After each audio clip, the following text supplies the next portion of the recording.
We are your home theater and AV questions answered. This is AVRant. Want your home theater or AV question answered by Tom and Rob? Send it to question@avrant.com. Welcome to AVRant. I'm Tom Andry, and I'm here with Rob H. All right, Ilango. All right, so we got some pictures here for this guy, too. Oh, that's good. Exciting pictures here. Illango and his family moved to a new house, and the family room would be his theater for the foreseeable future. The room is 16 feet 9 inches wide, 15 feet deep, and 8 feet tall. On the back wall is an opening to the dining room and the rest of the house that cannot be closed off, so pressurizing this room isn't part of the plan. The left wall has a fireplace, and the front wall has 2 windows with a space that is 59 inches wide between them. He's focusing on the audio right now while he continues to use his LG plasma TV. He's got a budget of around $4,000, though spending less would be preferable. So, we can look at these pictures here. We can see he's got places to put stuff and those big windows, which are basically, they look like on both sides are pretty much, they've got like maybe a foot or two before you hit a wall on either side. Maybe the left side might have a little bit more, but it's hard to tell from what we're seeing here. So, yeah. So aesthetics are a big concern, so tower speakers and bookshelf speakers on stands have been vetoed by his wife. On-wall and in-wall speakers are acceptable, but there's really no place to install them on the front wall. So Ilango was thinking of a passive speaker bar with LCR, the left, center, and right speakers all built into one slid cabinet that could be mounted below the TV. And he thinks that would make the most sense. He's aware of offerings from Paradigm, Golden Ear, and KEF, and although he lives in Ontario, Canada, he has family in Michigan, so ordering products from the States is no problem. Any suggestions on what would be best for under $1,400 US? So you got some good options already. Yeah, these are all. Which one's here? Paradigm, Golden Ear, and KEF. Yes, I don't know the KEF one, but the Paradigm one I do like. I think I've heard it before at a show a long time ago. At least one version of it. I have not heard the Golden Ear one, but I've heard good things about it. So yeah. So I will say Golden Ear. I mean, they have their distinct sound. Yeah. It's the Golden Ear sound. It isn't completely flat and neutral. If you happen to really like it, then great. But there's a chance you might not. If you already know you like really neutral, transparent speakers, then I would probably not suggest Golden Ear. If you haven't heard them, though, and you're thinking you might like them, then definitely they're an audition first. I wouldn't buy them blind. The Paradigm, it's their Millennia Trio 20 or a Trio 30. Very good choice, but I would say kind of expensive for what it is. Yeah, it's Paradigm. What do you expect? It's asking a lot. Yeah. So out of the ones you've already mentioned, I like the KEF the best. It's a solid design, sounds really good, easy to mount, trusted brand, probably easy to find in either country. Should be able to locate that in Canada. Where is he at? I forgot. Oh, he's in Ontario, Canada. Oh, okay. Yeah, I read that already. Sorry. I like those. Now, one that I know sounds good, but again, I think is overpriced is Revel's. Revel has their Concerto on wall. They have an LCR, what is it? Something or other. 8. I don't know what it is. Right. But yeah, I think it's the LCR 8. Very nice sound, but it can't get terribly loud, and I think it's overpriced. Now, RBH, they have an offering too. And it's reasonably priced, because it's RBH. It's the only one that's actually made out of MDF. All the other ones are like a plastic housing or an aluminum housing. That's because they have like 15 people working at that company, and they're like, we know MDF, let's do MDF. But they call it their Ultra Series over at RBH, and they have an interesting thing. You have to get it through a dealer, and they will actually custom size the width of the bar to fit the space that you have. There's no difference in price. Get whatever width you want, no difference in price. That's nice. So RBH is definitely a contender here. Because the price is reasonable. We know the sound quality is going to be good. They have that cool thing where you can make it fit perfectly in the width that you have, or perfectly match the width of your television so that they line up exactly. His room is how deep again? It's 15 feet deep, I think. So he's going to be sitting somewhere like 10 feet away from this thing, probably. Yeah, he said he's going to be about 9.5 feet. Yeah. So the front wall. I just wish you could get his speakers a little bit further apart, because you're not going to get good stereo separation. But I mean, looking at this room, it totally makes sense. I mean, you just if you're not allowed to have tower speakers or speakers on stands in front of the windows, you can't do in wall or on wall that are no, but on he could do something windows. like he could do something like the prime elevation speakers. I mean, I know they're gonna be up there and angled down towards you and stuff. No, but still, where are you going to put them? There's shutters in front of those windows. No, there's not. I Lines mean, that up near the ceiling. They're up near the ceiling. On the ceiling? Well, near the ceiling. Oh, I guess I didn't see those shutters. No, I mean, I think you can get a good sound from one of these passive speaker bars. Yeah. You know, I'm going to steer you towards probably either the KEF, which is definitely widely available, or I think that RBH is worth a look, especially if aesthetics are a real top concern and you're like, I know the exact width of my TV and I want it to be a perfect parallel straight line that'll come right down and the speaker bar is going to completely seamlessly match the width of the TV and look like it belongs, then hey, RBH with that custom sizing can't beat that. They also have like speakers that go like surround speakers, or are they on-wall speakers or something? Well, that's just that's actually kind of the next part of his whole deal there. So. Oh, okay. Let me read on then. He'll roughly have 4.5 feet of space behind his couch. So, what should be his plan of attack when it comes to surround speakers? Should he stick with side surrounds only, or should he plan for surround backs as well? Should he go for in-wall speakers with backer boxes, or would slim on-walls be better? If he goes for side surrounds only, how far behind the couch should they be? 4.5 feet. I mean, technically, you could have surround backs. I don't know that I would bother. I mean, he was leaning towards sticking to 5 speakers anyway. Yeah.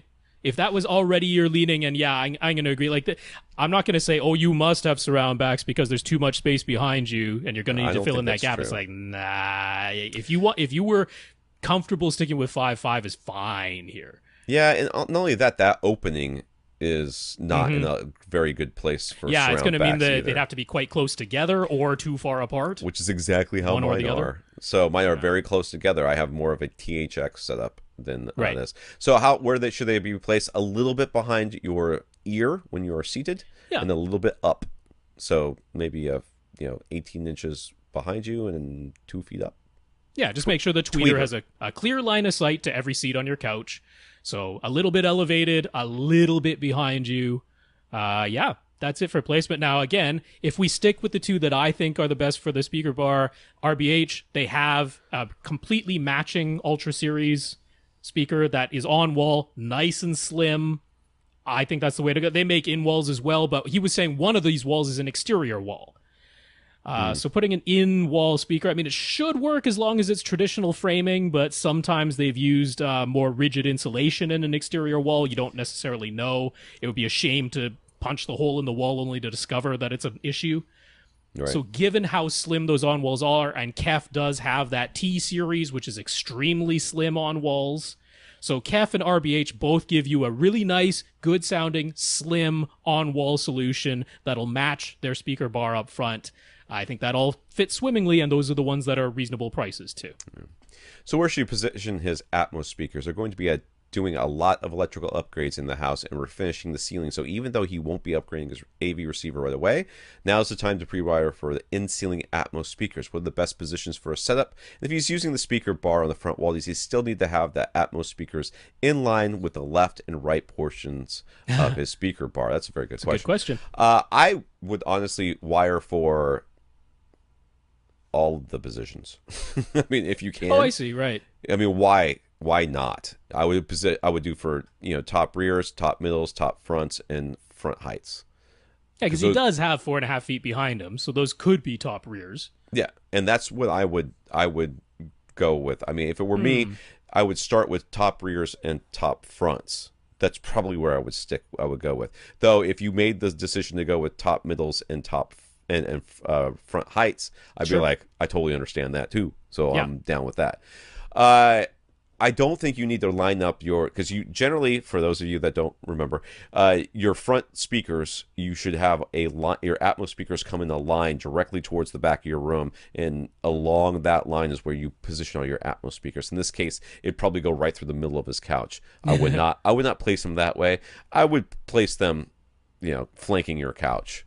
Going across the armrest, or maybe a little bit wider than that, all the way towards the back. I mean, basically, if you have your Atmos speakers somewhere in the range of 6 to 8 feet apart from each other on the ceiling, that's almost always going to work out. because most of the time your front, left, and right speakers, unless you're sitting much farther away and you have a much larger screen, most of the time your front speakers are going to be somewhere in the range of 6 to 8 feet apart with a traditional flat panel, which means that's about how far apart your Atmos speakers should be as well. So when you've got a slightly odd situation where your front, left, and right speakers are going to be closer together because they're in the speaker bar up front, the Atmos speakers should still be the traditional distance apart, somewhere between 6 and 8 feet, which should work. Your It's ceiling about the joist size should of a allow for couch. that. Yeah, exactly. 6 to 8 feet is about the size of a couch, so So that's have where them you to should the outside edges of your couch. Yeah, I agree with that. If this is just running wire, speaker wire is cheap, so why not go roughly 4 feet behind you, roughly 4 feet in front of you, and directly overhead. Wire those And- 6 speaker positions. and then front heights as well. You could do front heights as well, yeah. Because Which would only be like 5 or 6 feet in front of you. Right. Not much difference. So the only options for subwoofer placement are the 4 corners. Should he run coax to all 4? He likely won't use more than 2. So are there 2 corners in this room that are obviously the best corners to use? Can he still expect uniform bass across the entire couch if he's willing to put in work? Or should he only worry about the primary seat?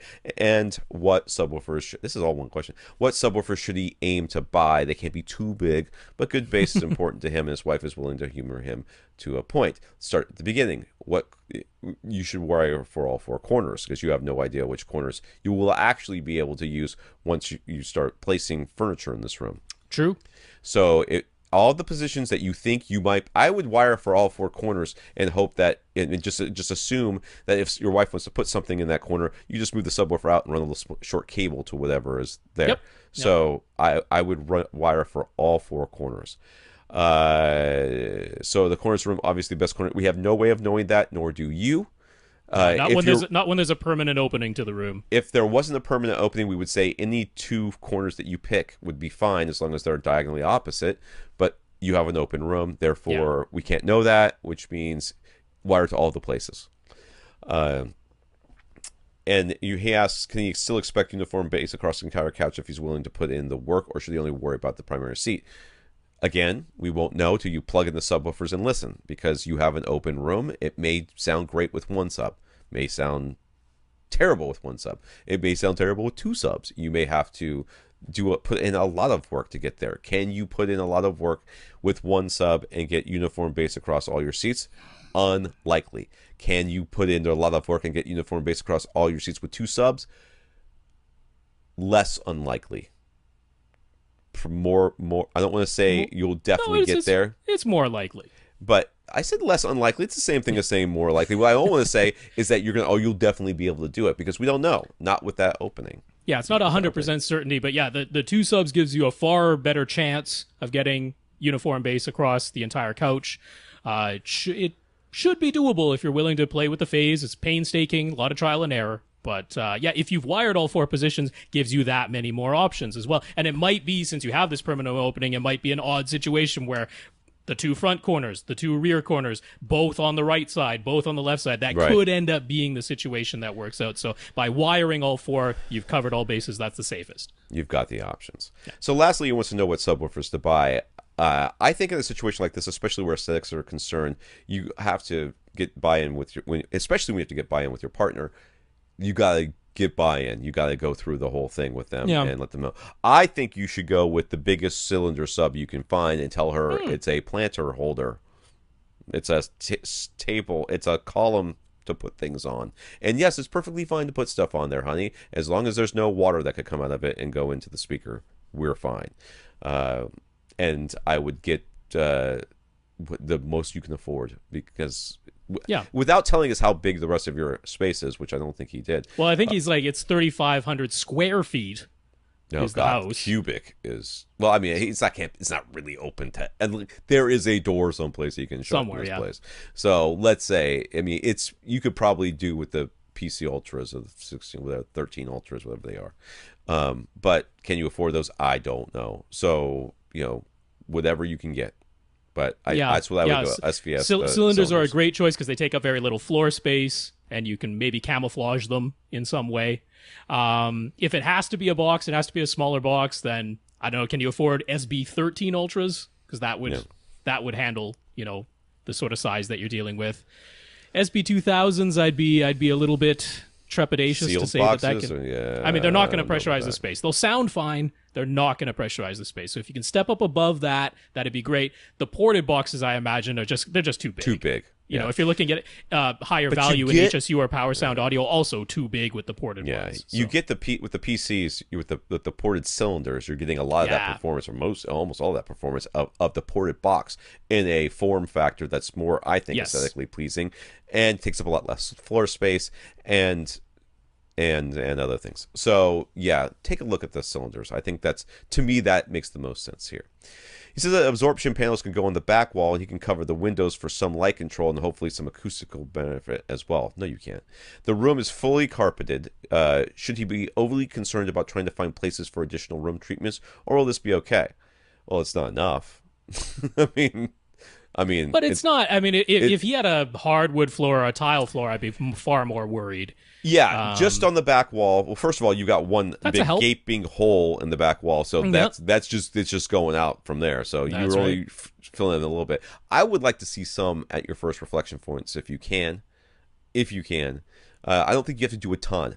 I would like to see you figure out a way to put some corner traps or some bass trapping in here. Some real bass But trapping. he's got that opening. Do you really need bass trapping? Yeah, you're probably Pressure's right. Pressure's escaping anyway. Yeah. I mean, You know, but the still. right side wall and the left side wall next to the fireplace. You know, it could be a printed panel. It could be decorative. Right. Yeah, absolutely. So behind you, maybe a decorative panel on the side walls, and then you got the full carpet. I'd say you're okay. You're not in an echo chamber in this room. You're definitely not in an echo chamber. Yeah. So he could nix all of these more complicated speaker plans. Just go for one of the Atmos sound bars from Yamaha, Samsung, Sony, or the like. They use upward firing drivers, and some allow you to connect your own subs. He cares about performance though, so convenience alone isn't enough to convince him to do this. Which will sound better? The RBH. Yeah. Like 1 bazillion%. Yeah. Yeah, the Infinity reflecting percent. sound off of things with a sound bar is your sort of last resort. So That's my parents weren't going to let me put anything better than their house than this, so I bought them this. right. That's what that is.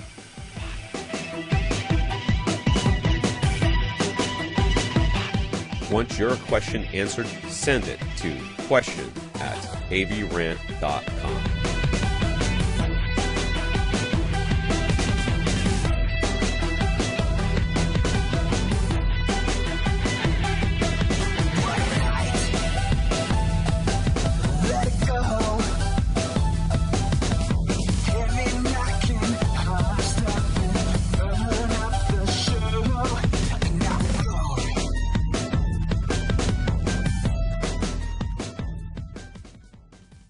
This is AVRant. Now go out and listen to something.